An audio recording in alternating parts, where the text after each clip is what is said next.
Pocket Hours is brought to you by Scout Real Estate. At Scout, we're doing things differently with our focus on legendary service and creating a community of producing agents to spur each other on to do higher quality work while keeping the clients at the center.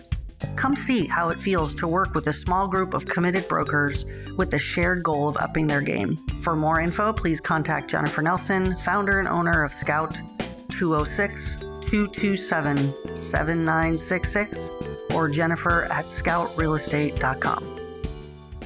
Hello, folks. This is Jennifer Nelson with Pocket Hours, and I'm very excited to introduce to you our guest speaker today on Pocket Hours. Her name is Kelly Malloy. Kelly and I go way back, and she is fun to listen to. She is so real and authentic. You're going to love this episode. Kelly is in the top 5% of all realtors production in the Washington state. She comes at it from a different angle, and you're going to hear about that today in this interview. She talks about wearing gym clothes sometimes all day because things just come up and you can't get out of your gym clothes. She talks about some great advice to newbies. She talks about how she has made it a very real priority to not become invisible to your clients. In fact, quite the opposite. She is quite visible. And then lastly, she talks a lot about boundaries. So I'm super excited for you to hear from Kelly Malloy today. Thank you so much for being on Pocket Hours today. Wow, yeah. It is great to see you. I haven't seen you in a long time. I mean, on the screen, I haven't seen you in person in a while. So it's super fun to have you on the show. So thank you for being here. We always have to do a little technical work before we get started. So we're going to take a deep breath and get ready to kind of get into lots of good questions in interviewing Kelly. Kelly, we go way back. I want to just say, we used to work at the same office. You're still there at that office. Yep. And at the time when I first met you, you were an assistant. Yep. And now you branched out and you're doing your own thing and you are killing it. Yeah.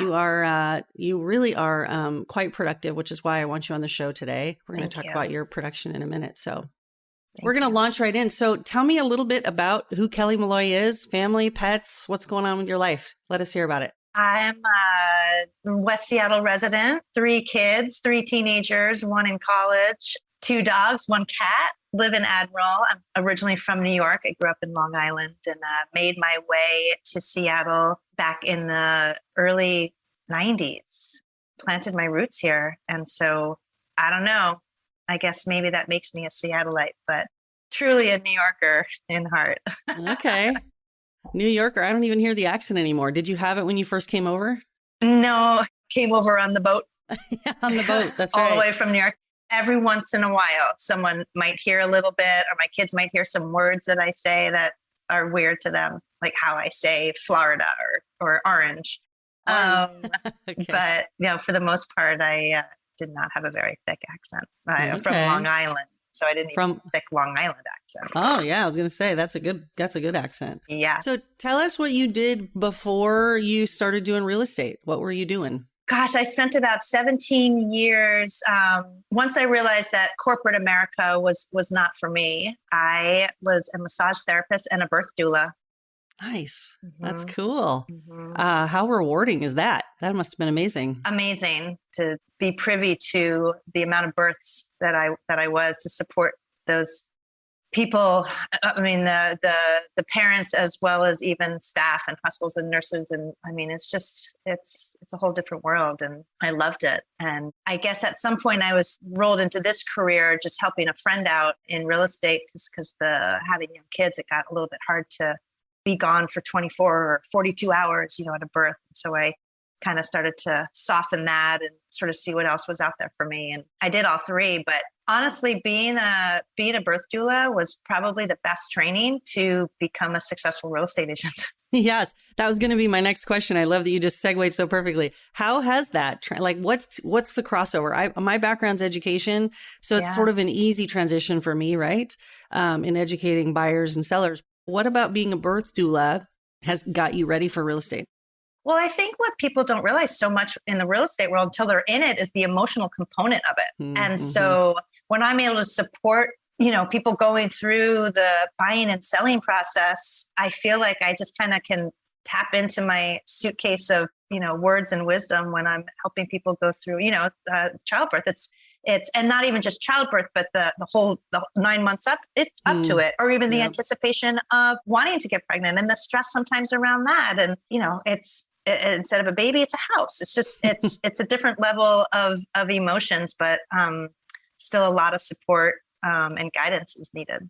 That's so great. I think people underestimate and sort of put to the side the emotional component of buying and selling a house. And even, I've said before, even my most stoic investor, this is just an investment house. There's still emotion in that. It's something you're putting your money into. It's something that you're hoping for the best out of. And so, Absolutely. just the emotional part of it. So you go from doula to real estate agent. So you started off as an assistant.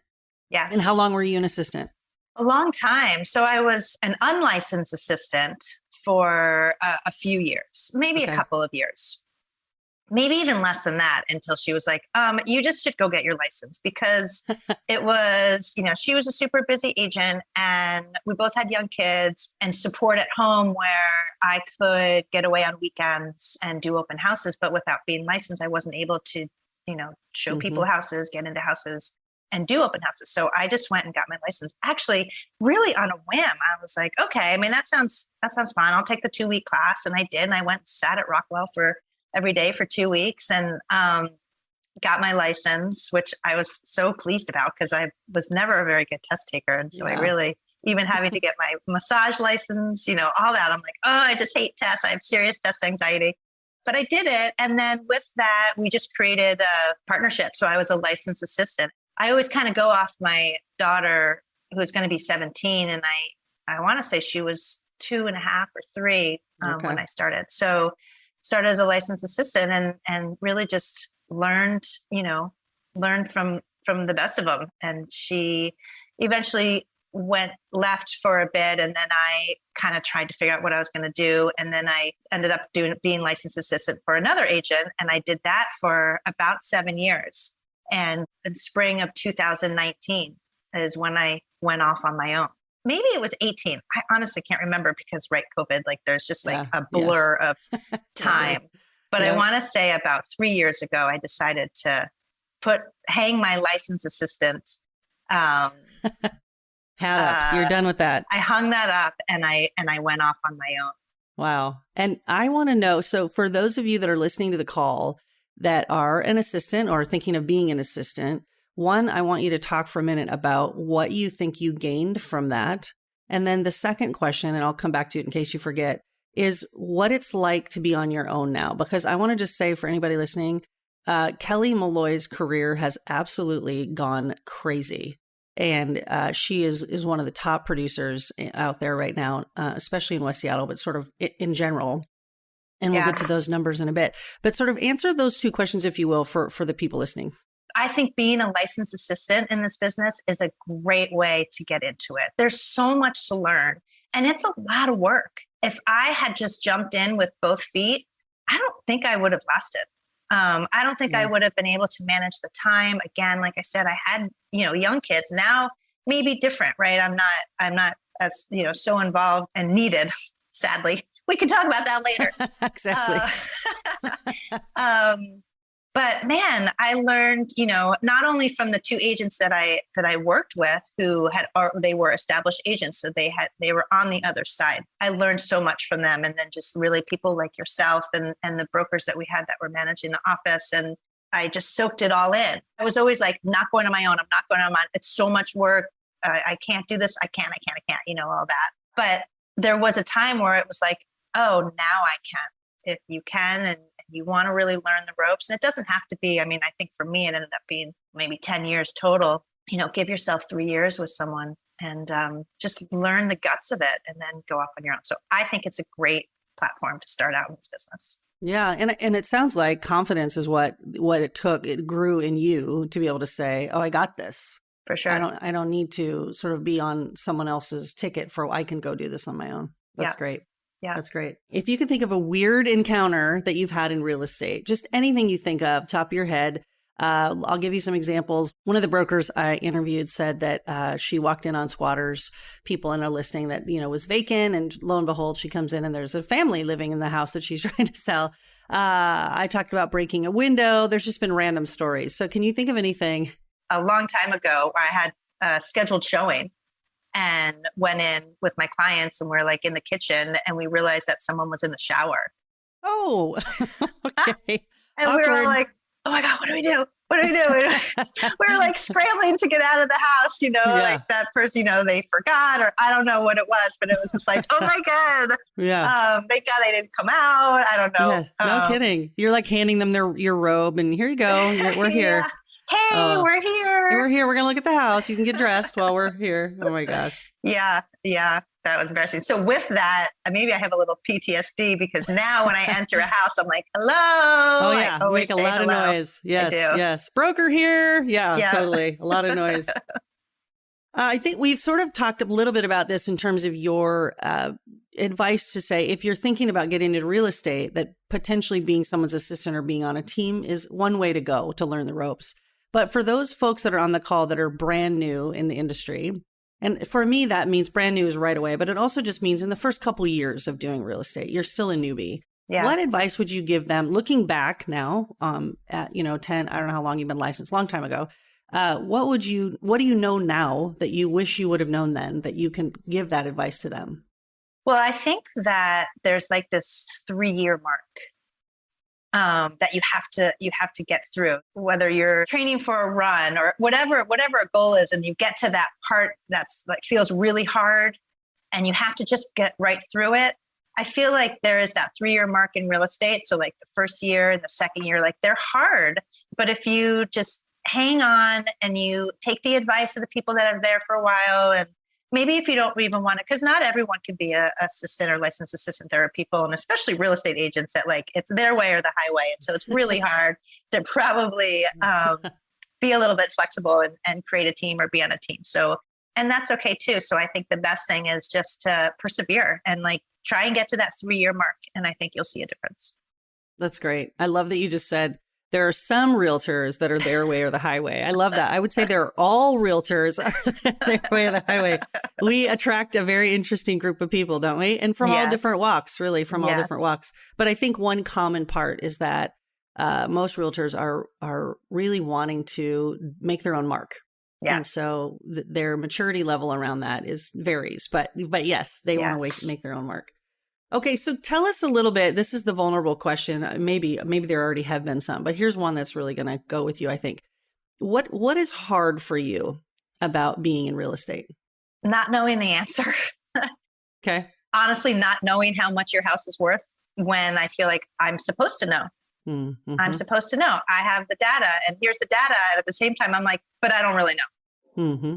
And it's hard to convey that. It's not that I have the information, but like with the ever-changing real estate market, just when you think you got a hold of it, it changes. So true. And that's when that conversation has to happen. And you're sometimes I feel like it's that how I was saying, like, I wasn't sure if I could go out on my own, so being vulnerable for me is still feeling a little bit uncertain about some hard questions from buyers and sellers. I hope listeners that you can hear that whether you're a year into this business or 15 or 30 years into this business, there's a realness about what Kelly just said, is that we don't always have all the answers, and we do struggle. And I think it's important to have brokers around you that you can call. And I call on Kelly. You and I talk pretty regularly, and sometimes those conversations are like, I don't know how to handle this. Yeah. I don't know what to do with this seller. I don't know what to do with this situation. I don't know how to price this property. Yeah. And having that support is really critical in this pretty solo business. Oh, yeah. We need each other. And it's interesting that you bring up solo, because I think someone,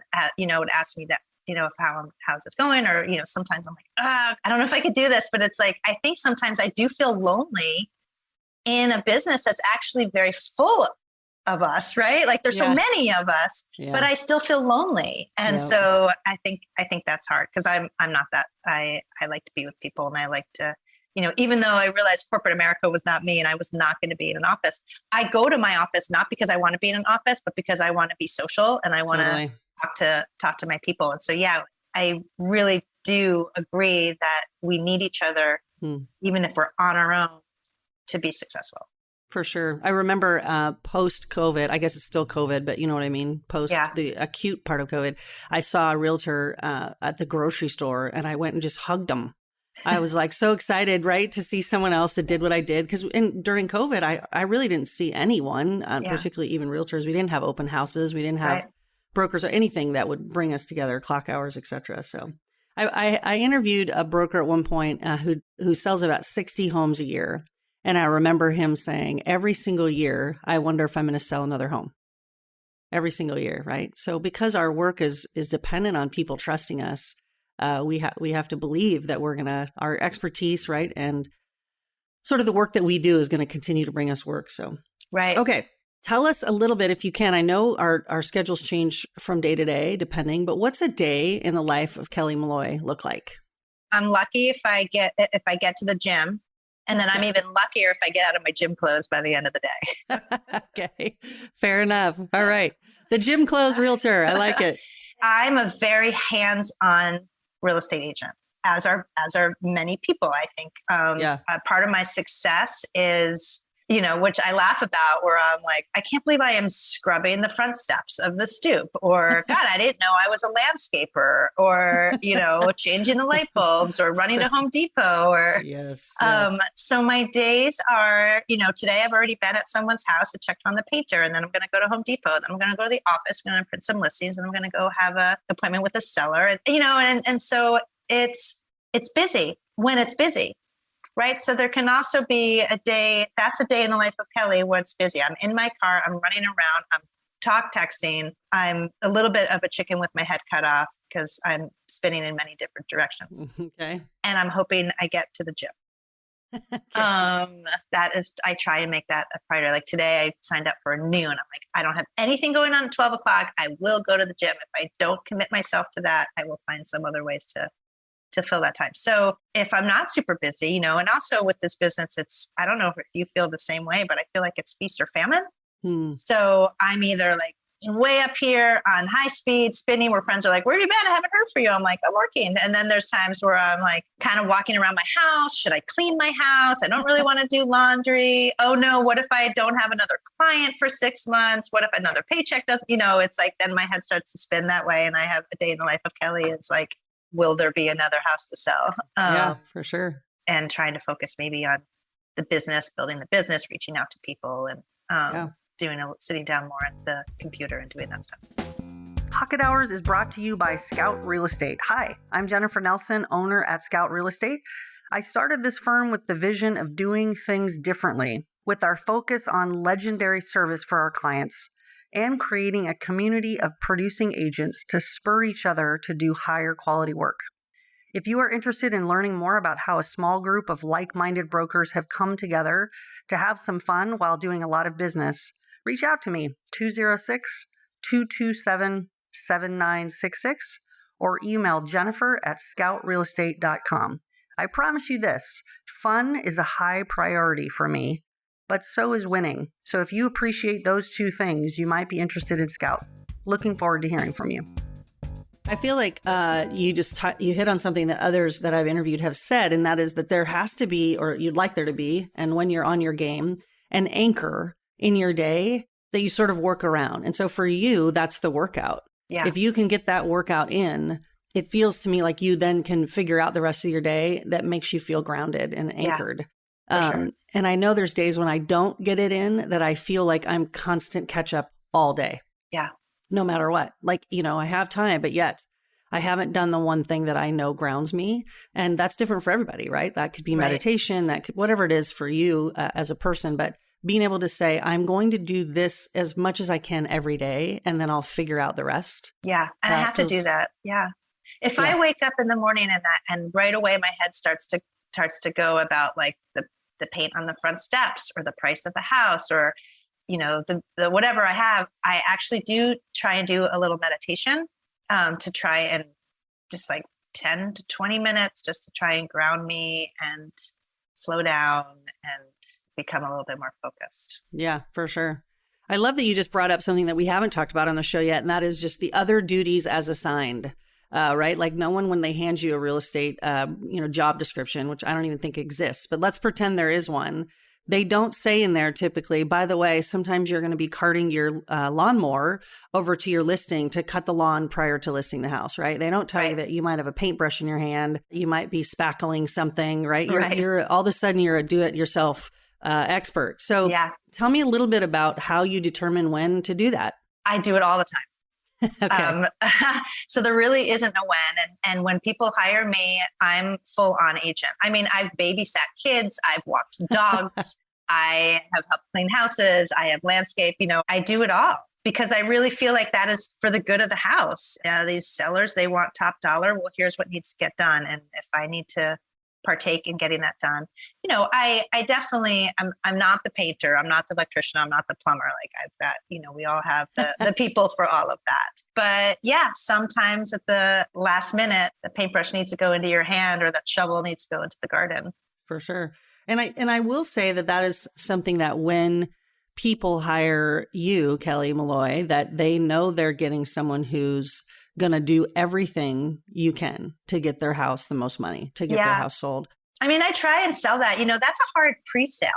And it's not until after the fact that people are like, wow. Because you can say it, but they don't really know what that feels like when they're at work and their dog just got out of the backyard because someone left the gate open and you're trying to find their dog, right? They don't know that's going to happen till it happens. Yeah. But then when you step in to sort of do the extra thing, they realize how special you are. That's awesome. Yeah. Yeah. And most of my business is referral. And so, 95% of it comes from someone who was explaining to maybe that I walked their dog or babysat their kids.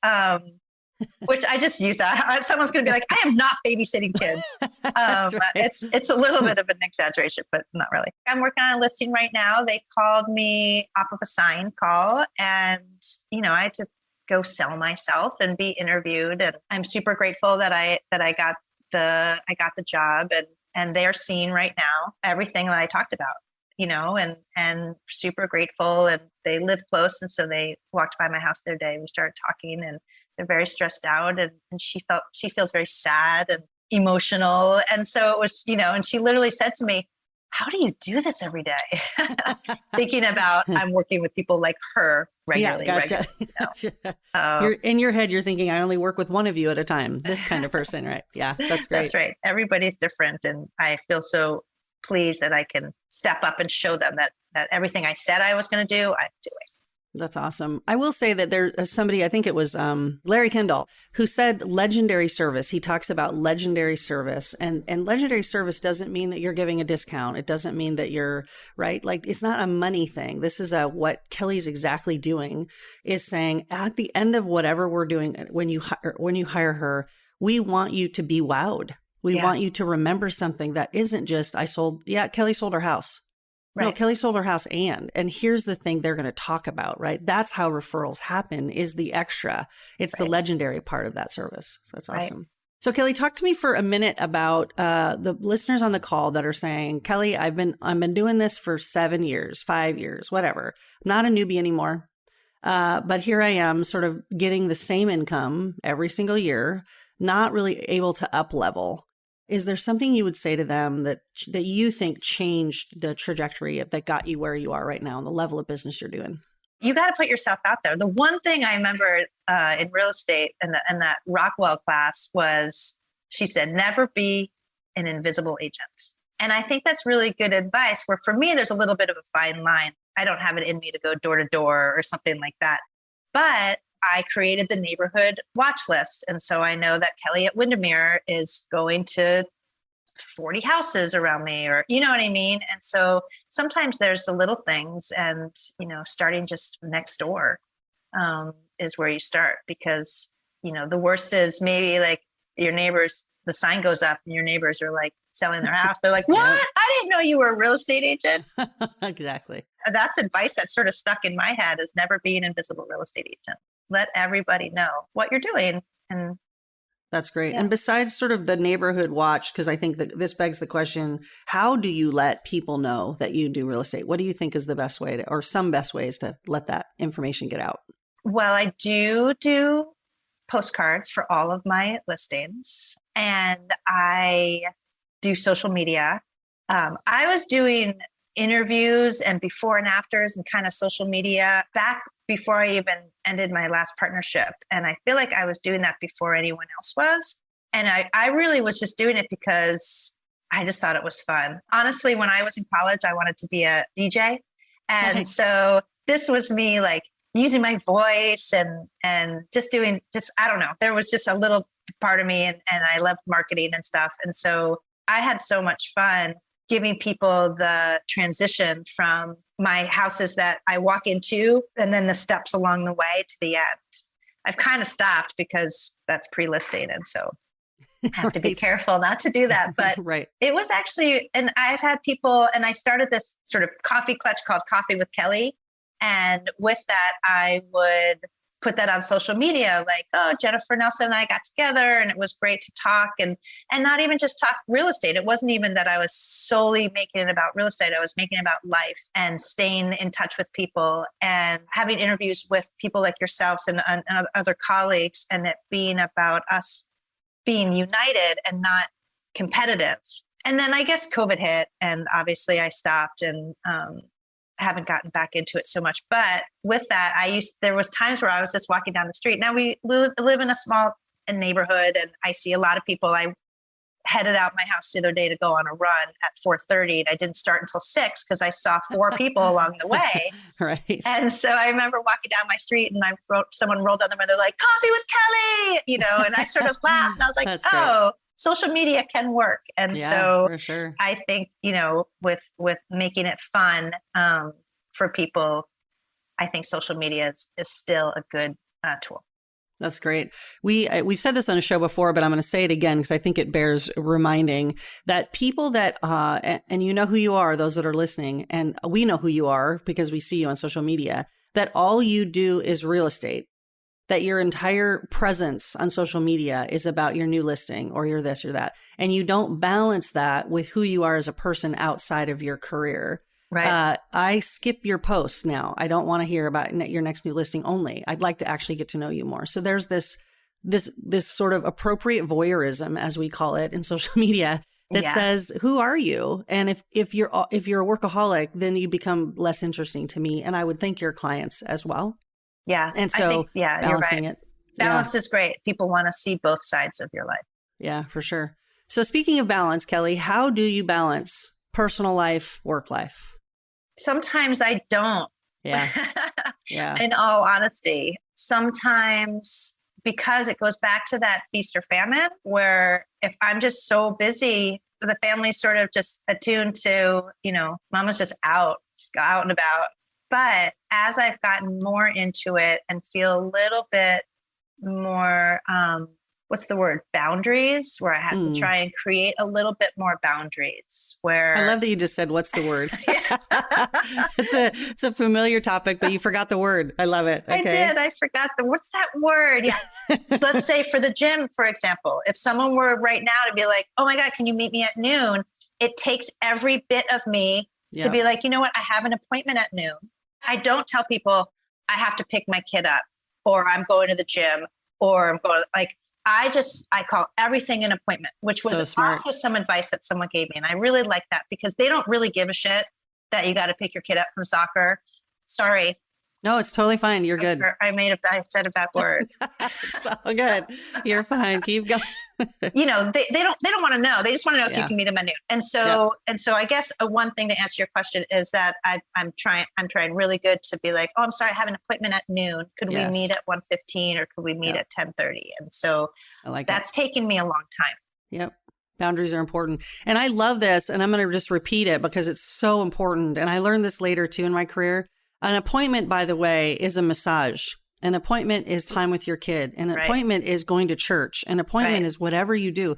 And folks, here's what's important about that is that it's none of their business, first of all, because you have a life. But the second thing is, if you give them more information, it gives them the opportunity to judge you around what you're choosing instead of them. Mm-hmm. And that should never be theirs to hold or carry, honestly, right? Yeah. So the second I say, I can't go because I have, I'm going to go to my kid's soccer game, there will be a client in your life, a jerky client in your life that will be like, well, how come I'm not more important than the soccer game? Right. Yes. And Yep. so if you say, I'm sorry, I have an appointment, there's no information for them to judge. Yeah. Yeah. Great advice. I love Yep. it. Awesome. Okay. So now I want you to put on your forecasting hat, Kelly, because I know you love this. So 12 months from now. Oh my God, you're not. I know, I have to. So just talk a little bit about where you think real estate's going. The interest rate's higher now, we know that. But just sort of, what do you think in 12 months from now are things going to look like in the real estate world? 12 months from now, when people are getting pre-approved, they're not going to be the ones who are like, oh, poor me, I had 2.75 and now I have 5.25. So they're just going to be buyers who are psyched that they have, they can buy a house for 5.25.